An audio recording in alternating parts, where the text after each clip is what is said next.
તો સુરત મનપાના વોર્ડ 18 ની પેટા ચૂંટણી યોજાવાની છે। ભાજપે ખાલી બેઠક માટે ઉમેદવાર જાહેર કર્યા છે। જીતુ કાછડના નામની જાહેરાત ભાજપે કરી છે। જીતુ કાછડ આહિર સમાજમાંથી આવે છે। 16 ફેબ્રુઆરીના રોજ પેટા ચૂંટણી યોજાવાની છે। જો કે ભાજપે ઉમેદવારના નામની જાહેરાત કરી દીધી છે।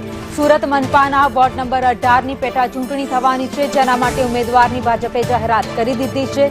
જીતુ કાછડ જે ઉમેદવાર છે તેમના નામની જાહેરાત થઈ ગઈ છે। જીતુભાઈ આ બેઠક પરથી ચૂંટણી લડી રહ્યા છે। જો કે 16 ફેબ્રુઆરીના રોજ પેટા ચૂંટણી યોજાવાની છે।